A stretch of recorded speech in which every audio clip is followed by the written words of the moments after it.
Hello everybody, hope you're doing well. Welcome to another installment of ABBA-Zappa. This is the series where I am going through my CD collection in alphabetical order, and you've joined me in this installment where I'm going to be focusing on the letter V. I was asking in the previous installment if you guys thought that the letter V was actually going to be a bigger collection than the previous one, the letter U, which I made an assumption that it would actually be quite an extensive collection, but I barely had any.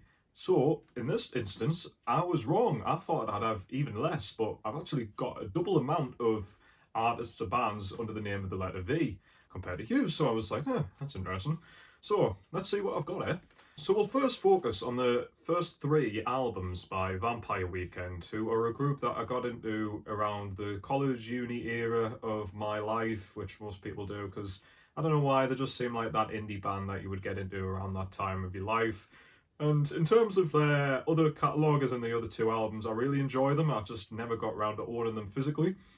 But in terms of like nostalgia or sentimentality, I've always attached myself to the first three records by these guys. And to be honest, you can't go wrong with any of these first three. I remember a lot of people were kind of humming and hawing about the quality of the first two albums, but I think the great brothers and sister records, first one being a bit more rock orientated, whereas the second one has a bit more of a electronic flair to it, but still work really well hand in hand. They both just got this nice summery feel-good optimism between both of them. So this is the debut one, which I believe is self-titled.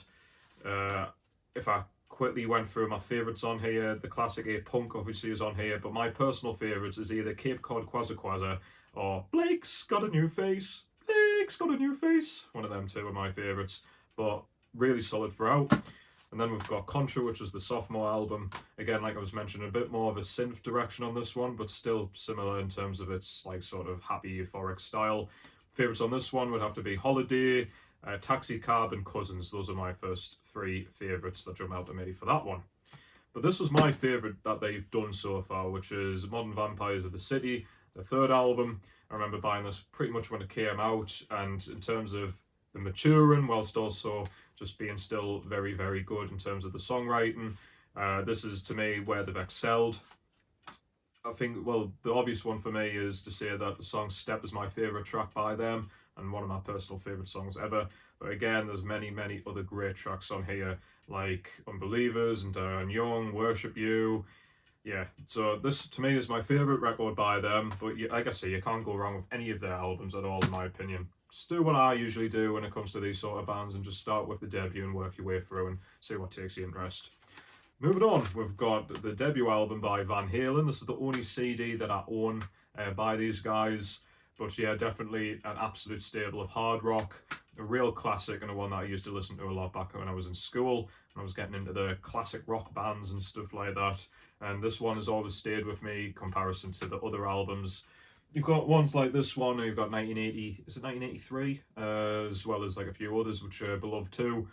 I enjoy, but this is the one I always return to because it's got some of my favourite tracks by them, which is Run With The Devil, the song Eruption, which I remember used to just think that was like the best guitar solo of all time. Jamie's Crying, but my favourite song by them is Atomic Punk. Yeah, awesome track. And a great band, of course, too.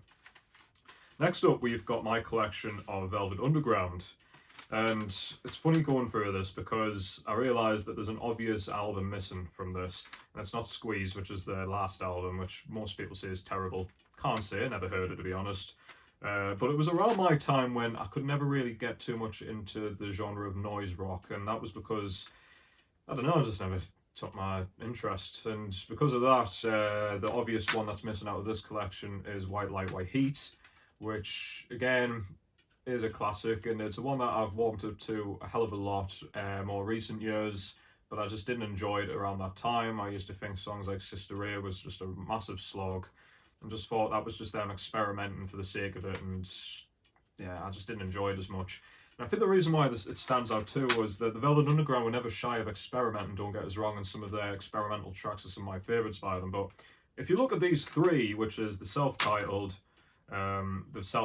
again, just without an ego, and Loaded, they're actually kind of poppy in style and usually quite calm and quite feel good, considering that they popularized a lot of underground punk icons and stuff like that.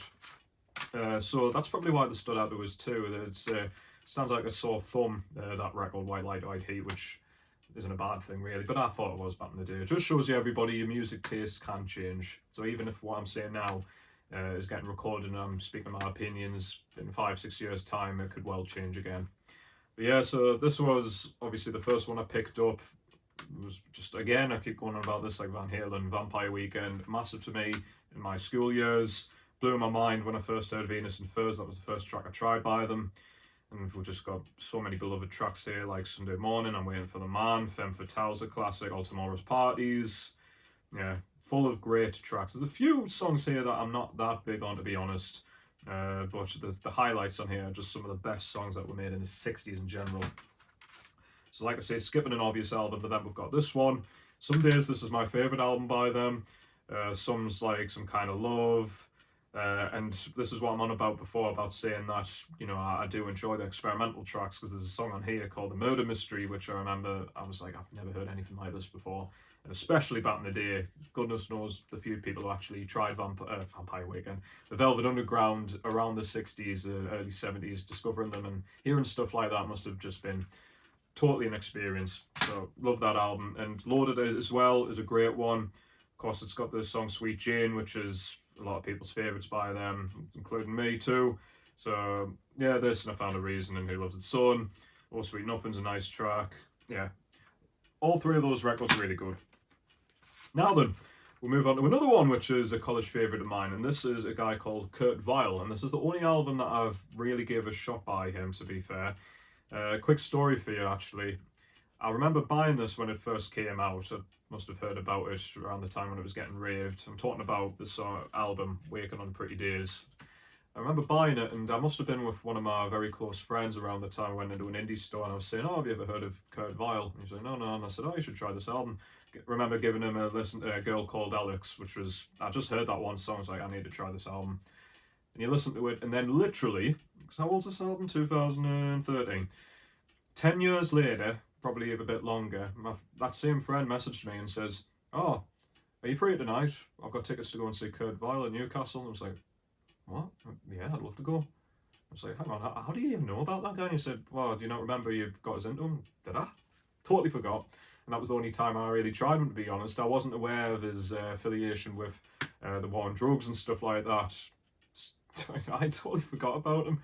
And I loved it. It was really cool, really mellow. It was a good performance and stuff. But that didn't even push us to get back into his music, which is a bit bad, isn't it? But anyways, as much as I can go on about that, this is a great album. And yeah, sort of indie rock with a kind of psychedelic tinge too, a bit Heartland rock as well. And I highly recommend this album. If it's one of his best and compares to his other solo material, I can't say, because this is the only one I've tried. But this has stuff like KV Crimes, like I said, A Girl Called Alex, Pure Pain. There's a lot of great tracks on here. So I highly recommend that album. Last but not least, we've got something very different. This is not a college or school listen. This is something I probably picked up about 6 years ago. And these guys, I think it might be a solo project actually, called Vintersorg. This is a Norwegian, it might be not even be Norwegian, but I think it's Nordic. And this is something that's called Viking metal. This is the debut album by this project. Viking metal, how would you describe that? Kind of black metal, but has this sort of pagan style to it. Usually the sort of vocal style in it, mixed in with black metal shrill vocals, but can also have this sort of power metal style to it too, where it's the sort of anthemic sing-song style to it too. So it's kind of a mix of power and black metal, I would describe Viking metal as. Yeah, this is just a great listen. Wintry, as you can tell by the album cover. And yeah, like I say, melodic and good. This is the debut, like I say. I haven't tried anything else by them. But there's the main guy. I mean, how could you not listen to this record? He looks real confident and just like a sharp, suited, just awesome guy, you know? So, yeah. Was that me making fun of him, or was that me unironically praising him? You'll never know. Well, I broke it. Oh well. It was a pile of shit. Just lied to you. No, I'm only joking. That was a funny joke. Anyway, so that's it for this installment of ABBA-Zappa. Join me next time, where, if you know your alphabet, after this I'm going to be focusing on the letter W. I think, like I say, with V, I doubled the amount from U. I think it's going to be double this amount. I think like I've got a lot to cover in W, so stick around for that one. See you then. Catch you later. Enjoy your day. Bye for now.